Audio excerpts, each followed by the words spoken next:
Good morning and welcome to NHSN. I'm Jacob Cotton, and I just lost the game, and so did you. And I'm Michelle Block, who would have won the game if it weren't for Jacob. The National Honor Society would like to thank all the homerooms who participated in the Thanksgiving food drive. Our combined efforts were able to help many families in need during this time.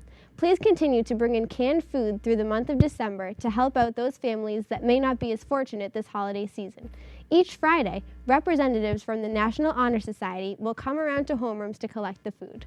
Also, the National Honor Society will hold a candy cane drive to raise money to donate to charity.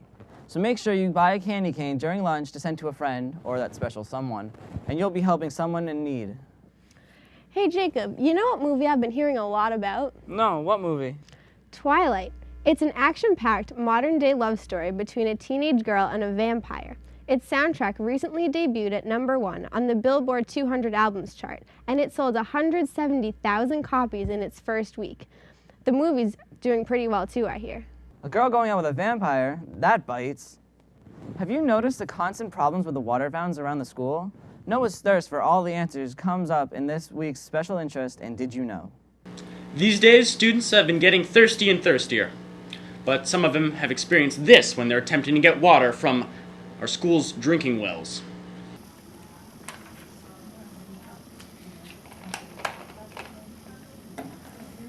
Can I go fill this up? Sure. Thank you.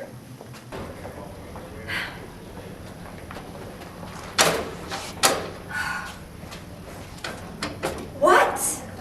No! Now, many students have recorded these broken water fountains, and you can see they make me so angry when they don't work. Oh, I think this one does work.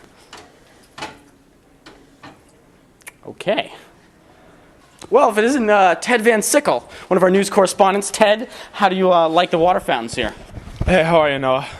Look, you see this water fountain? It's a piece of garbage. It splatters me. The water's wicked warm. It's just a mess. Right. All right?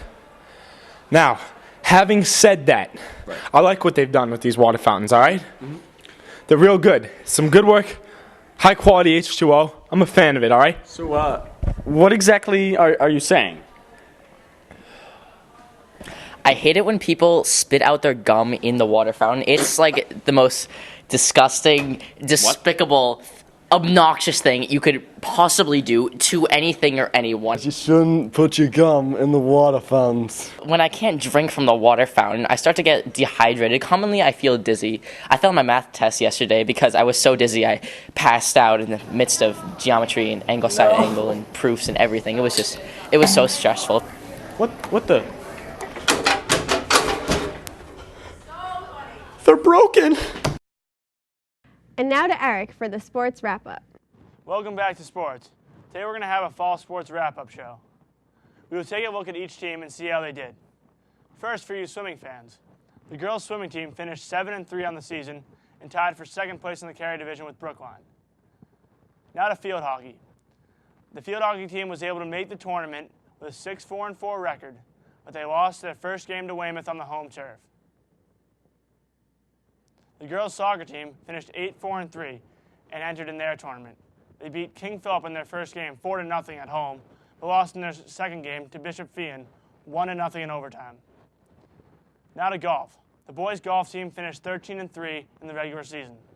They got 8th place in their tournament, so a great job to them. Now to cross country. The boys' cross country team went 7-3, while the girls' cross country went 1-3. Now to probably the most successful team in this fall sports season, the boys' soccer team.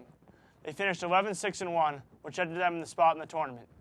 They went on quite a run, beating BC High, Dartmouth, and #1 ranked Sandwich, all on the road. Unfortunately, their incredible run came to an end as they lost to Brockton 1-0 on penalty kicks.